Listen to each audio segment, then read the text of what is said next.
Hello, नमस्कार, good evening सभी जुड़े हुए प्यारे विद्यार्थियों का उत्कर्ष क्लासेस के आपके अपने से एग्रीकल्चर के लाइव सेशन में मैं जीएल चौधरी आज के हमारे इस सेशन में आपके साथ चर्चा करूंगा यूपी एजीटीए 2026 की जो एक वैकेंसी और बड़ी वैकेंसी जो आने वाली है उसको लेकर के।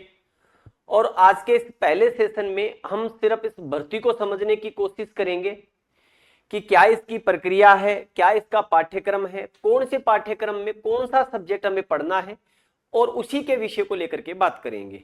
जुड़े विद्यार्थी में बसु जी, महक, दिशांत कुमार, राहुल, विनीत, अक्षय, प्रियांक, विनीत, नमस्ते जी, नमस्ते यादव साहब, मिश्रा जी हमारे साथ जुड़े हुए हैं।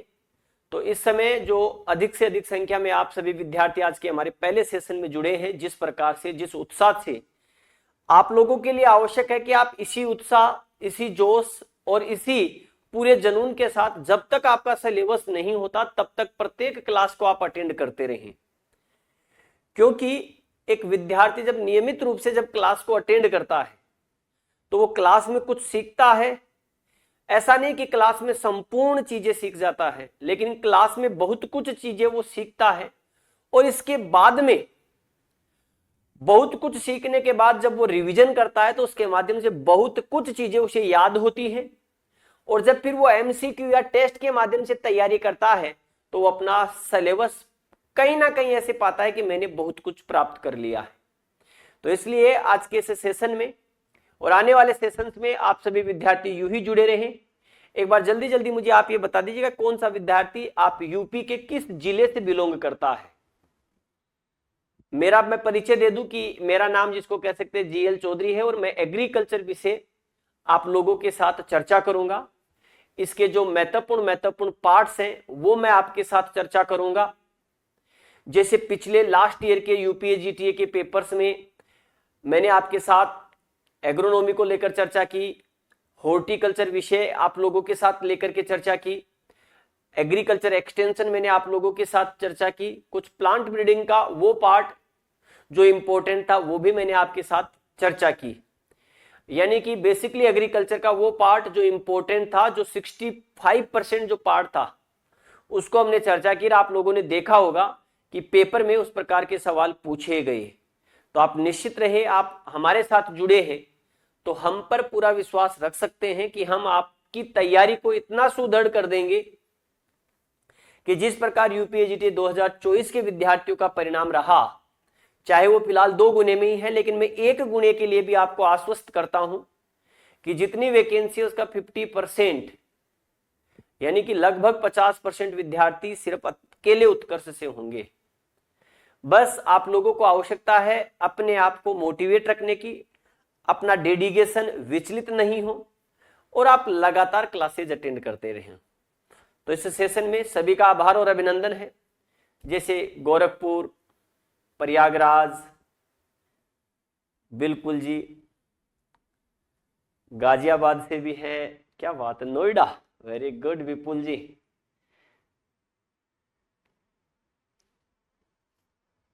बरेली से, वेरी गुड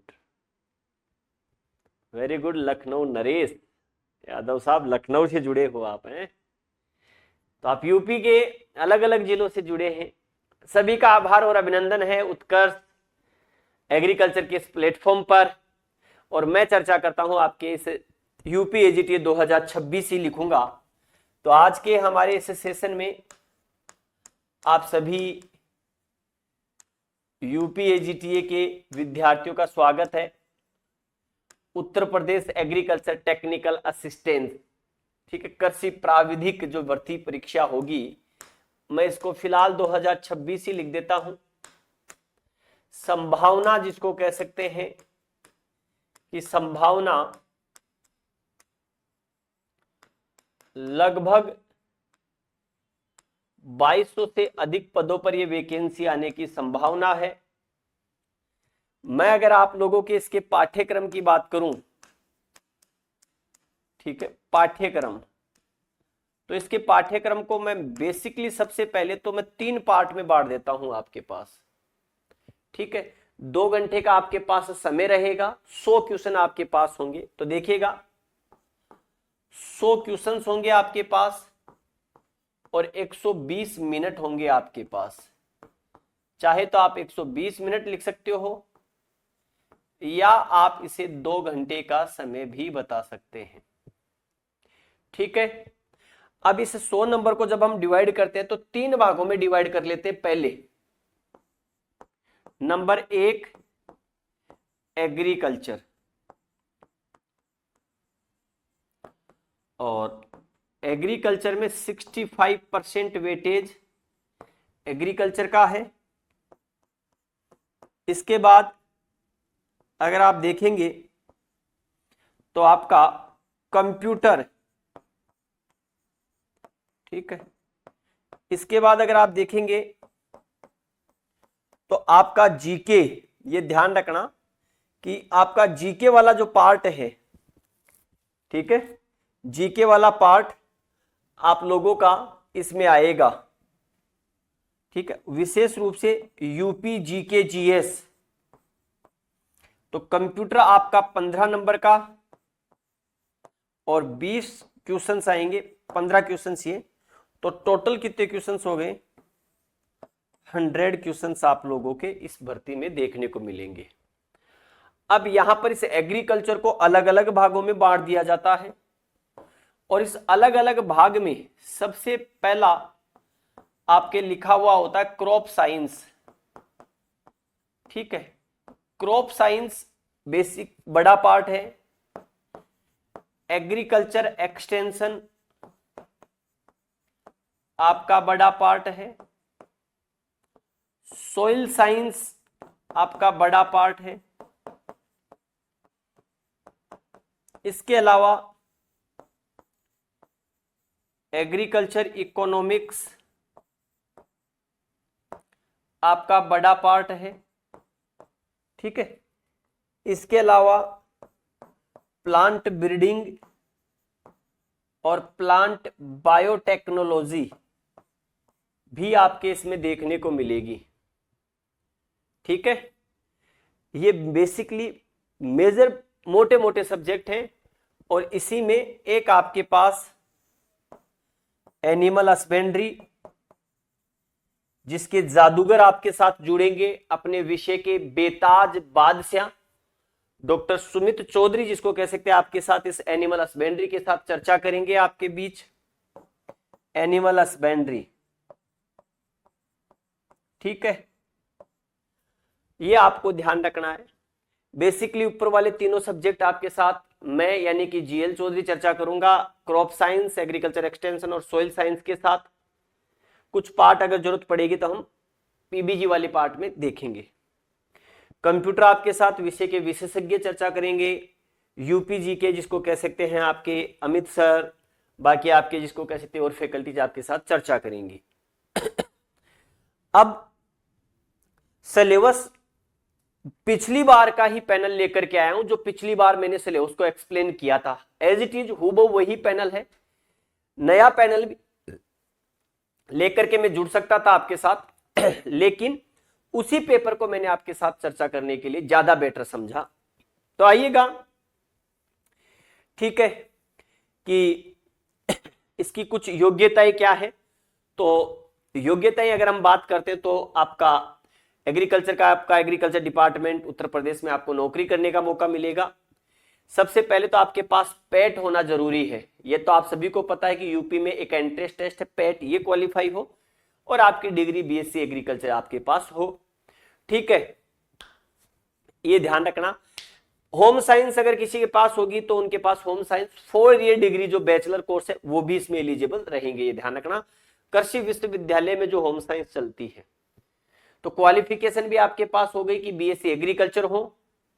बीएससी एग्रीकल्चर के अलावा अगर आपने होम साइंस कर रखी है तो होम साइंस के विद्यार्थी भी इसमें एलिजिबल होंगे, जो एग्रीकल्चर साइंस से होंगे आपके, जो जिन्होंने एग्रीकल्चर यूनिवर्सिटी से आपके होम साइंस किया होगा। इसके अलावा अगर आप देखेंगे तो आपके पैट, अभी हाल ही में जो पैट लगा है तो आपके पास पैट भी होना चाहिए। ठीक है, तो ये डिग्री आपके पास हो।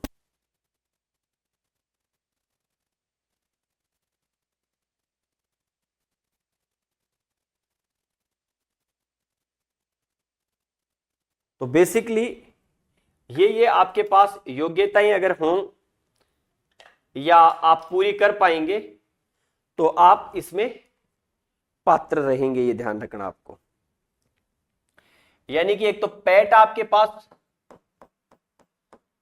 दूसरा आप बीएससी एग्रीकल्चर हो, और उसके अलावा आप होम साइंस वाले विद्यार्थी भी एलिजिबल है। लेकिन होम साइंस में ध्यान रखना 4 ईयर डिग्री कोर्स होना जरूरी है, और ये 4 ईयर डिग्री कोर्स कहां मिलता है? आपके एग्रीकल्चर यूनिवर्सिटीज में ही मिलता है। यहां देखिएगा, यहां अगर आप देखोगे तो पार्ट 1 में मैंने कहा कि पार्ट 1 में आपके पास एग्रीकल्चर है। एग्रीकल्चर में आपके पास कौन कौन से विषय हैं? तो विषय जब देखोगे तो फसल विज्ञान, क्रॉप साइंस, और क्रॉप साइंस में अगर देखोगे तो बेसिकली सर्वाधिक भाग आपका किसका है? एग्रोनॉमी का है। ठीक है, तो आप एग्रोनॉमी, और कितना परसेंट पार्ट? तो इसके 25 क्वेश्चन आपके एग्रोनॉमी के हैं। ठीक है, 25 क्वेश्चन है आपके एग्रोनॉमी के, ये ध्यान रखना है आपको। इसके अलावा बायोटेक्नोलॉजी है, प्लांट ब्रीडिंग है, और क्रॉप फिजियोलॉजी। तो इसमें आपके पास 10% है और 10 ही अंक आएंगे, ये ध्यान रखना। तो biotechnology, plant physiology and plant breeding, इनके आपके लिए 10 क्वेश्चंस होंगे और 10 ही अंक होंगे, ये ध्यान रखना है आपको। अगर मैं बात करूं सोइल साइंस और वाटरशेड मैनेजमेंट, तो सोइल साइंस की अगर हम बात करेंगे तो सोइल साइंस देखो बड़ा पार्ट, तो आपके पास 2 ऐसे पार्ट देखिएगा। एक तो एग्रोनॉमी, अगर आप एग्रोनॉमी को अच्छे से पढ़ ले और साथ में सोइल साइंस को अगर अच्छे से कर ले, ठीक है, यानी कि मैं इसको क्रॉप साइंस कहूं, और क्रॉप साइंस के साथ सोइल साइंस अगर आप कवर कर ले तो 40 क्वेश्चन, 40% पार्ट तो सीधा सीधा आपका क्रॉप साइंस और आपके दूसरा जिसको कह सकते हैं किससे? सोइल साइंस से आता है, ये ध्यान रखना आपको। ठीक है, इसके बाद एग्रीकल्चर एक्सटेंशन, 5 क्वेश्चन और 5 नंबर। ठीक है, कृषि अर्थशास्त्र और कृषि से जुड़ी हुई कुछ योजनाएं, तो यहां पर 5 क्वेश्चन और 5 नंबर। हाँ, एनिमल हस्बेंड्री आपके यहां पर तो 5 नंबर और 5 क्वेश्चन। तो बेसिकली क्रॉप साइंस 25 नंबर की 25 questions, plant breeding, plant biotechnology और क्रॉप फिजियोलॉजी अगर आप देखेंगे तो 10 क्वेश्चंस होंगे, 10 नंबर होंगे। एग्रीकल्चर एक्सटेंशन की जब हम बात करते हैं तो आपके एग्रीकल्चर एक्सटेंशन 5 ही क्वेश्चन है और 5 ही नंबर है। सोइल साइंस, सोइल साइंस और वाटरशेड मैनेजमेंट के टोटल आपके पास 15 क्वेश्चन होंगे, 15 नंबर होंगे। Agriculture economics and agriculture schemes 5 question और 5 नंबर, और एनिमल हस्बेंड्री आपके पास, तो मैं अगर इस पार्ट 1 को ये कहूं कि एग्रीकल्चर, तो एग्रीकल्चर में टोटल आपके पास 65 क्वेश्चंस होंगे और मेरे भाई 65 नंबर, 1 क्वेश्चन 1 नंबर का। इसके बाद आपके पास आता है नंबर 2 कंप्यूटर। तो कंप्यूटर में देखो आपके पास कंप्यूटर है और इंफॉर्मेशन टेक्नोलॉजी, आईटी, और आईटी से रिलेटेड इसके कॉन्सेप्ट क्या हैं? इस क्षेत्र में समसामयिक प्रौद्योगिकी विकास और नवाचार, तो आजकल एआई है, उस पर भी क्वेश्चन पूछे जा सकते हैं। उत्तर प्रदेश राज्य में संबंधित सामान्य जानकारी, तो 100 क्वेश्चंस और 100 नंबर, 1/4 नेगेटिव मार्किंग है। अब सब्जेक्ट में जब हम बात करते हैं तो क्या क्या चीजें हैं, तो देखो क्रॉप साइंस में फसलों का वर्गीकरण है। ठीक है, क्लासिफिकेशन ऑफ क्रॉप्स, कि कौन सी खाद्यान्न की क्रॉप, अनाज वाली कौन सी है, स्टिमुलेटिव क्रॉप कौन सी है, आपके फाइबर क्रॉप्स कौन सी है, आपके ऑयल सीड क्रॉप्स कौन सी है। तो क्रॉप्स की क्लासिफिकेशन को लेकर के फसलों का वर्गीकरण, उत्तर प्रदेश में उगाई जाने वाली प्रमुख खाद्यान्न, दलहन, तिलहन, मिलेट्स, रेशेदार, नगदी फसलें, इसके अलावा मसाला और चारे वाली फसलें, इसके अलावा फल फूल और सब्जी और प्रमुख फसलों की खेती की उत्पादन तकनीक और शस्य क्रियाएं। तो बेसिकली आपके पास कंप्लीट एग्रोनॉमी यहां पर कवर हो जाती है, ये ध्यान रखना है आपको।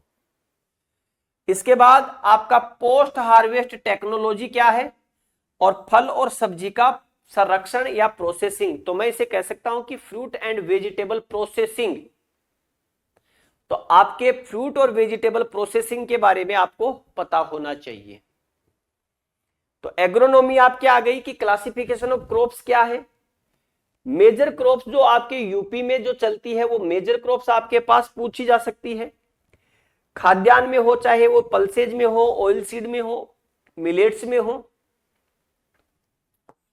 फाइबर क्रॉप्स में हो या केस क्रॉप में, स्पाइसेज में हो या फोडर क्रॉप्स में, फ्रूट एंड फ्लावर, वेजिटेबल्स और आपके कुछ मुख्य फसलों को लेकर के बात की जाती है। इसके अलावा फसल कटाई उपरांत उपज प्रबंधन, फसलों के हार्वेस्टिंग के बाद हार्वेस्ट, पोस्ट हार्वेस्ट मैनेजमेंट, फल और सब्जी संरक्षण और प्रोसेसिंग। तो post harvest technology and post harvest management को लेकर के बात की जाती है इसमें। इसके अलावा अगर हम देखें तो ये कुछ मैंने उस समय बताया कि ये चीजें हैं कि क्या क्या आपके क्रॉप्स में आपको पढ़ना चाहिए। क्रॉप रोटेशन क्या है, तो फसल चक्र के सिद्धांत, तो फसल चक्र क्या है हमें ये पढ़ना होगा।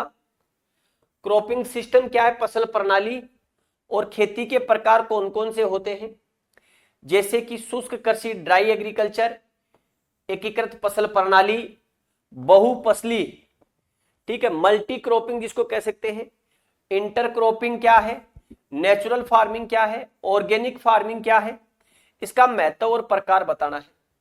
साथ में ही इसका सामाजिक और आर्थिक क्या इंपॉर्टेंस है। इसके अलावा सीड, बीज क्या है, तो बीज का महत्व, प्रकार और उत्पादन। तो बीज के बारे में आपको पता होना चाहिए कि टाइप ऑफ बीज जो सीड है, टाइप ऑफ सीड क्या है और इसका क्या इंपॉर्टेंस है और प्रोडक्शन क्या है बीज के।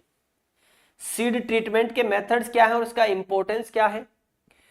इसके अलावा कृषि रक्षा के सामान्य सिद्धांत, यहां पर क्या है, ये एग्रीकल्चर एंटो का पार्ट आ गया एक प्रकार से। तो कृषि रक्षा के सामान्य सिद्धांत, उसके उद्देश्य क्या है और इसका महत्व क्या हो सकता है।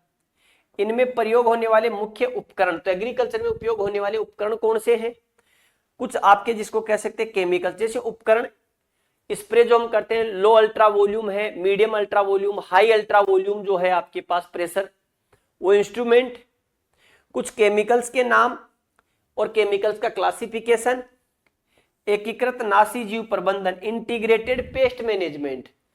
तो मैं इस वाले पार्ट को अगर कहूं तो मैं ये कह सकता हूं कि यह एक प्रकार से बेसिक एंटोमोलॉजी, ठीक है, बेसिक एंटोमोलॉजी को लेकर के इसमें चर्चा की जाती है, ये ध्यान रखना।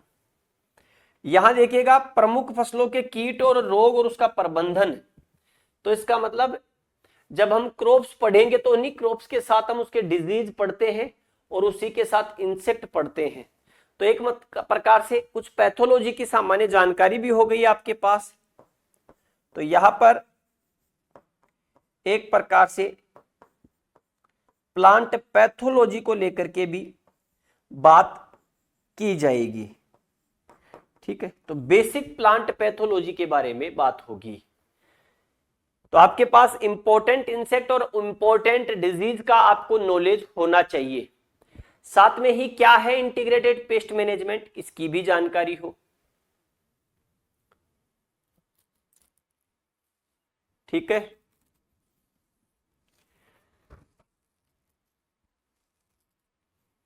आगे देखो, उपज भंडारण की विधियां, अनाजों को कैसे स्टोर किया जा सकता है। तो स्टोरेज के मेथड्स क्या है, तो भंडारण की विधियां, भंडारण के क्या क्या सिद्धांत होने चाहिए, भंडारण और उपज की गुणवत्ता को प्रभावित करने वाले कारक और उनका प्रबंधन। तो मैं इसको कहूं तो मैं ये कह सकता हूं कि ये बेसिकली आपको स्टोरेज को लेकर के बात करता है, ठीक है। भंडारण, तो जो उपज हमको जो मिली जो पैदावार जो हमें मिली उसको भंडारित करने के लिए भंडारण की कौन सी विधियां हैं, मेथड ऑफ स्टोरेज, उसके क्या प्रिंसिपल है, तथा भंडारण और उपज की गुणवत्ता को प्रभावित करने वाले कारक और उसका प्रबंधन क्या है, मैनेजमेंट कैसे किया जा सकता है उसका। इसके बाद एग्रीकल्चर का पार्ट नंबर 2, ठीक है, कि बायोटेक्नोलॉजी। तो यहां पर एक उदाहरण आपको देख रहे होंगे कि बायोटेक्नोलॉजी सिर्फ फ्लेवर सेवर, बायोटेक्नोलॉजी विकसित है, टमाटर की किस्म है, एक्सपोर्ट के पर्पज से बहुत अच्छी देखी जाती है। इसके नीचे जस्ट आप देख रहे होंगे बायो 902 मस्टर्ड की है, जिसे पूसा जय किसान कहते हैं। एक और वैरायटी मस्टर्ड की आई थी जिस पर बैन लग गया था आपके पास, ठीक है, जो पहली जीएम वैरायटी के रूप में देखी जाती है। तो genetically modified crops, plant breeding क्या है और क्रॉप फिजियोलॉजी। तो देखिएगा जैव विज्ञान का कृषि में क्या महत्व, biotech, importance of biotechnology in agriculture. तो बायोटेक्नोलॉजी का कृषि में महत्व और उपयोग, आनुवांशिकी और पादप प्रजनन के सिद्धांत और उपयोग का महत्व। तो कुछ आपके पास जेनेटिक्स है और कुछ फिर आपके प्लांट ब्रीडिंग है, ये ध्यान रखना आपको। फोटोसिंथेसिस क्या होता है, श्वसन क्या है पादपों में, वाष्पोत्सर्जन क्या है पादपों में, और पौधों की एनाटोमी और मेटाबॉलिज्म। ध्यान रखना ये प्लांट के सेंस में है और इसी को क्या कहा जाता है, प्लांट फिजियोलॉजी कहते हैं इसको, ठीक है, इसी को हम क्या कहते हैं, प्लांट फिजियोलॉजी कहते हैं, ध्यान रखना। तो उसमें प्लांट्स में फोटोसिंथेसिस, प्लांट्स में रेस्पिरेशन की प्रोसेस क्या है, प्लांट्स में इवोपोट्रांसपायरेशन क्या होता है, और प्लांट्स की एनाटॉमी कैसी है, और प्लांट्स में मेटाबॉलिज्म जो होता है वो क्या है, ठीक है। तो ये 2 नंबर पार्ट जो है आपका, जहां से आपके 5 सवाल आपके पूछे जाएंगे, ये ध्यान रखना आपको, ठीक है। देखिएगा नंबर 3 इंपॉर्टेंट पार्ट है सोइल साइंस। तो यहां देखिएगा सोइल साइंस में, soil science and it's watershed management. देखिएगा मृदा के क्या गुण हो सकते हैं, कैरेक्टर ऑफ सोइल, मृदा के गुण, मृदा के क्या अवयव हैं, कंपोनेंट्स ऑफ सोइल। तो आपके मृदा के अवयव जब आप देखते हैं कि मृदा के अवयव में खनिज पदार्थ, कार्बनिक पदार्थ, जल और वायु। मृदा के बनने की प्रक्रिया क्या है, सोइल फॉर्मेशन। मृदा अपरदन के प्रकार क्या है और इसकी रोकथाम के प्रभावी उपाय क्या है। तो यानी कि बेसिकली इसमें सोइल वाले पार्ट को लेकर के हम पढ़ते हैं।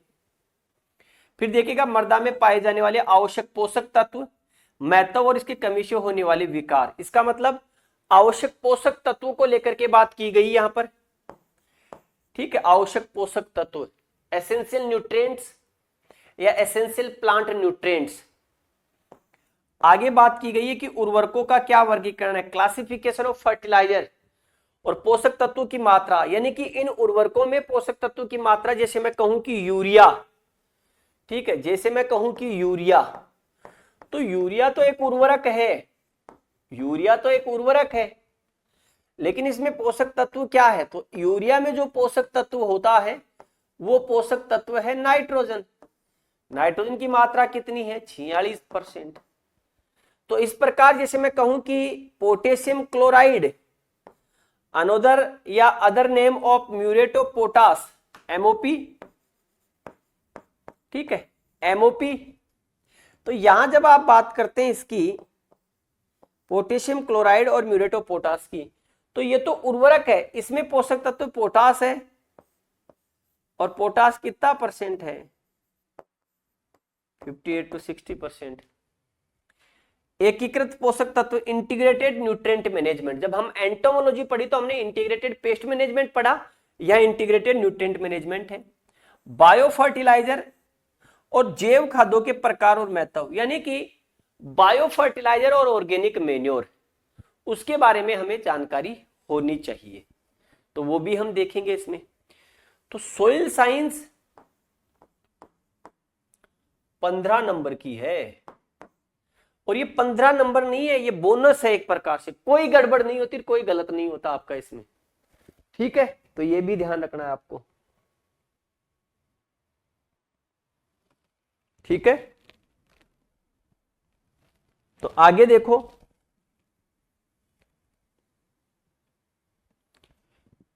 इसके अलावा माइक्रो ऑर्गेनिज्म सोइल में और उनकी क्या भूमिका है, सोइल सर्वे, मृदा नमूना लेने की विधि क्या है और मृदा संरक्षण की तकनीक क्या है। तो सोइल सर्वे और सोइल सर्वे के साथ मृदा नमूना लेने की विधियां, ठीक है, रैंडम है कि जिगजैग है, और मृदा संरक्षण की, सिंचाई के साधन क्या है, सिंचाई की विधियां क्या है और उनके लाभ क्या है,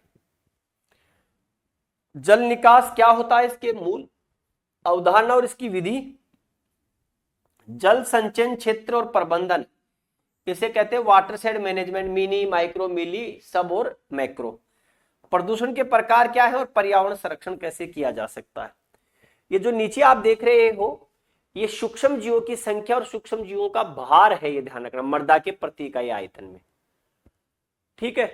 तो यहां पर सोइल के अंतर्गत पाए जाने वाले माइक्रो ऑर्गेनिज्म, सोइल सर्वे और सोइल सैंपलिंग के मेथड्स क्या हैं, और सोइल कंजर्वेशन, इरिगेशन क्या है, इरिगेशन के सोर्स क्या हैं, साधन क्या है, मेथड क्या है, इंपॉर्टेंस क्या है, वाटर ड्रेनेज क्या है, वाटर ड्रेनेज के कुछ कॉन्सेप्ट क्या हैं और इसकी विधियां, जल संचयन क्षेत्र पर बात करते हैं, जल संचयन क्षेत्र और प्रबंधन, वाटरशेड मैनेजमेंट, प्रदूषण के प्रकार क्या हैं और पर्यावरण संरक्षण कैसे किया जा सकता है, इसको लेकर के, ठीक है। अब 5 नंबर का पार्ट है एक्सटेंशन। तो कृषि प्रसार और ग्रामीण विकास के सिद्धांत क्या है, प्रसार शिक्षा, एक्सटेंशन क्या है, ठीक है, एक्स का मतलब आउट और टेंशन का मतलब, तो एक्स और टेंसियो शब्द से मिलकर के बिना है, एक्स का मतलब आउट और टेंसियो का मतलब होता है स्प्रेड होना। फादर ऑफ एक्सटेंशन क्या है, भारत में फादर ऑफ एक्सटेंशन किसे कहते हैं, जेपी लीगन्स, ठीक है, केदारनाथ सिंह, आपके प्रिंसिपल ऑफ एक्सटेंशन एजुकेशन, ठीक है, तो वो आपको देखने हैं इसमें। इसके साथ में ही ग्रामीण विकास की कुछ योजनाएं हैं, तो ग्रामीण विकास की योजनाओं को लेकर के बात करेंगे, चाहे वो इटावा पायलट प्रोजेक्ट हो, माथेंडम हो, ठीक है, ये सारे प्रोजेक्ट्स इसमें देखेंगे, सेवाग्राम वगैरह जो है हम। इसके अलावा प्रसार शिक्षा के अंतर्गत सर्वदृश्य साधन क्या होते हैं, सर्वदृश्य साधनों का वर्गीकरण बताना और उसका क्या महत्व हो सकता है, प्रशिक्षण क्या है, लक्ष्य और प्रशिक्षण लक्ष्य के महत्व और प्रकार, भारत सरकार और प्रदेश सरकार द्वारा चलाई गई विभिन्न ग्रामीण विकास और किसानों के उत्थान के लिए योजनाएं। तो मतलब आपको एक्सटेंशन एजुकेशन पढ़ना है,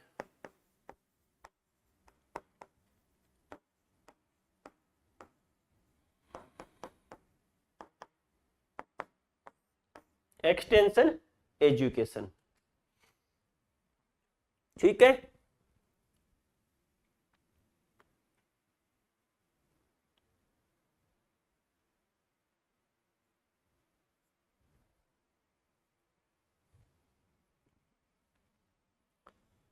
तो कृषि प्रसार,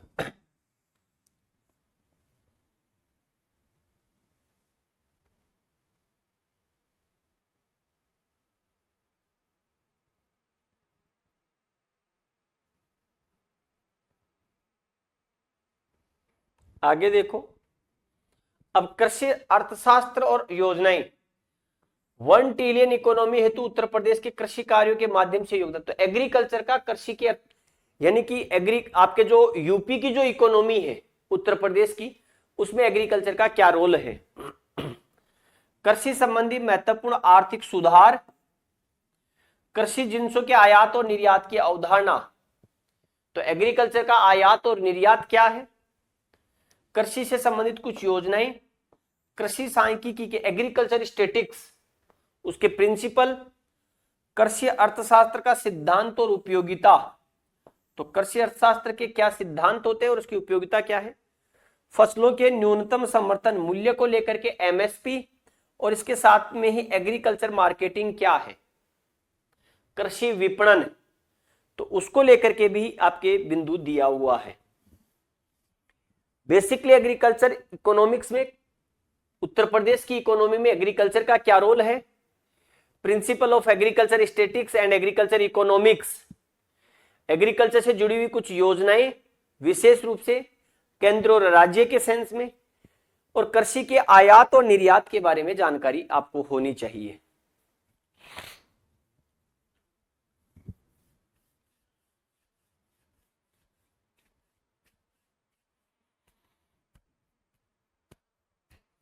इनाम दिखाई दे रहा होगा, electronic all India pan platform है, नेशनल एग्रीकल्चर मार्केटिंग 2016 में आपके आया था अप्रैल महीने में। अब यहां पर एनिमल हस्बेंड्री जिसको कह सकते हैं और डेयरी टेक्नोलॉजी, तो पशुपालन में काम में आने वाली पशुओं की विभिन्न नस्ल और उनका न्यूट्रिएंट मैनेजमेंट। तो पशुओं की कौन कौन सी नस्ल है और उनका कैसे आहार प्रबंधन किया जाता है, पशु प्रजनन के क्या उद्देश्य हैं और उसकी कौन कौन सी विधियां हैं, milk production and distribution, poultry, fisheries, apiculture and sericulture. तो बेसिकली आपके पास पोल्ट्री फार्म का, फिशिकल्चर का, एपीकल्चर का और सेरीकल्चर का नॉलेज होना चाहिए। पशुओं की प्रमुख बीमारियां क्या हैं, उसके लक्षण क्या हैं और उसको कैसे रोका जा सकता है, निदान कैसे किया जा सकता है उसका, और उपचार क्या होगा, यह आपको देखना है।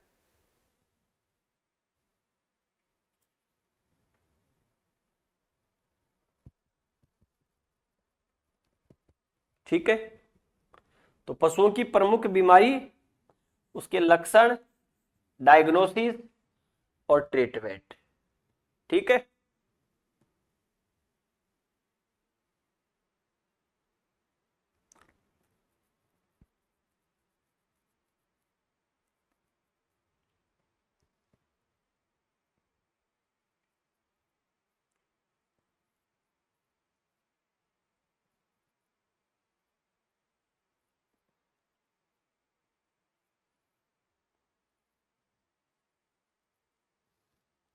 आगे चले। तो आगे अगर हम चलें तो अब आता है आपके पास पार्ट बी में। तो इसमें आपके पास कंप्यूटर और कंप्यूटर से जुड़ी हुई टेक्नोलॉजी, कॉन्सेप्ट और कौन से क्षेत्र में आपके सारी चीजें उसकी, कंप्यूटर, आईटी, www. जो हम लिखते हैं वर्ल्ड वाइड वेब, कुछ विशेष सॉफ्टवेयर और हार्डवेयर की जानकारी, इनपुट और आउटपुट क्या है, इंटरनेट क्या है, आईपी एड्रेस क्या है, आईटी गैजेट्स और उनके उपयोग। तो हो सकता है आपके लिए एआई भी इंपॉर्टेंट हो इसमें, कुछ email, printer, word, MS word और एमएस एक्सेल के बारे में, ऑपरेटिंग सिस्टम, डिजिटल जो उपकरण है उनके बारे में। ये देखिएगा आर्टिफिशियल इंटेलिजेंस, एआई आ गया आपके पास। ठीक है, deep learning, machine learning, internet of things आपको पता होनी चाहिए। इसके बाद ये यूपी का आपके जानकारी, यूपी जी के आ गया आपके। ठीक है, उत्तर प्रदेश का इतिहास, कल्चर, कला, वास्तुकला, त्योहार, लोक नृत्य, साहित्य, क्षेत्रीय भाषाएं, विरासत, सामाजिक रीति रिवाज, पर्यटन, भौगोलिक परिदृश्य, पर्यावरण, प्राकृतिक संसाधन, जलवायु, मिट्टी, वन, वनस्पति, खान और खनिज, अर्थव्यवस्था, कृषि, उद्योग, व्यवसाय और रोजगार, राज्य व्यवस्था और प्रशासन, समसामयिक घटनाएं और विभिन्न क्षेत्रों में उत्तर प्रदेश राज्य की उपलब्धियां आदि पर आधारित प्रश्न पूछे जाएंगे। तो इसका मतलब जीके जीएस बोल सकता हूं मैं इसको, कि आपके जीके प्लस जीएस ये आपके इंपॉर्टेंट है। ठीक है, तो ये हमें ध्यान रखना है आपको। ठीक है, इसी का आगे इंग्लिश वर्जन भी आपको दिखाई देगा फिर। तो ये बेसिकली आपके यूपी का, जो यूपी एजीटी की जो वैकेंसी आएगी आपके, उसके सिलेबस पाठ्यक्रम को लेकर के हमने चर्चा की। आगे जो हमारा आने वाला पार्ट होगा उसमें सबसे पहले हम कल के सेशन में हम कृषि को लेकर के पहले समझेंगे। कृषि के बाद में हम धीरे धीरे बढ़ेंगे आगे की ओर कि क्लासिफिकेशन ऑफ क्रॉप्स क्या है, फसलों का वर्गीकरण क्या होगा, उसको लेकर के हम आपके साथ चर्चा करेंगे। तो उम्मीद करता हूं कि आज के इस सेशन में आपने सिलेबस को समझा होगा और सिलेबस को समझने की कोशिश की होगी। तो एक बार मुझे कमेंट करके बता दें कि कोई समस्या अगर किसी के है तो वो बता दीजिएगा। Anybody, any question for this session about discussion of UPAGTA syllabus, over syllabus classified of various part, 65% part of agriculture, 15% part of computer science and remaining part mean 20% part of GK GS of UP, and agriculture syllabus distribution of various part: agronomy, soil science, agriculture extension, plant breeding, plant biotechnology, animal husbandry, agriculture extension and etcetera. तो ये कुछ parts हैं जिनको लेकर के हमें चर्चा करनी है आपके साथ आने वाले समय में. तो आप सभी विद्यार्थी अपने साथियों को जरूर बता दें कि उत्कर्ष यूपीएजीटीए का बैच जो है लेकर के आप लोगों के बीच आ चुका है, ताकि वो विद्यार्थी भी समय रहते आपके साथ साथ अपनी तैयारियों को सुदृढ़ करना शुरू कर दें. ठीक है भाई, तो इसका ध्यान रखना है. यूपी ट्रिपल एससी का एजीटीए का बैच है एग्रीकल्चर टेक्नोलॉजी, जो 2200 से अधिक पदों पर भर्ती आ रही है. 10 मार्च से शुरू हुआ. लाइव फ्रॉम स्टूडियो बैच है. या तो इस क्यूआर कोड को स्कैन कर सकते हैं विद्यार्थी, या ये आईडी भी सर्च कर सकते हैं, आपको कोर्स मिल जाएगा. स्टैंडर्ड की प्राइस 3000 है और प्राइम की फीस 4500 रुपए. ये वेटनरी ऑफिसर्स के बैचेज हैं. तो यूपी में जो वीओ का बैच है वो 6000 का है, और आपके राजस्थान में आपका जो वीओ का बैच है वो 7000 रुपए का. लाइव स्टॉक इंस्पेक्टर का जो बैच है वो आपके पास 3000 रुपए का है. क्यूआर कोड को स्कैन करके जुड़ सकते हैं. जेट का एमसीक्यू बैच है. आपके साथियों को जरूर कह दीजिएगा, जरूर बोल दीजिएगा, जुड़ जाना चाहिए. Joint entrance test MCQ batch है. इसकी जो है ये लाइव फ्रॉम स्टूडियो है. फीस इसकी 1000 रुपए है जेट एमसीक्यू की.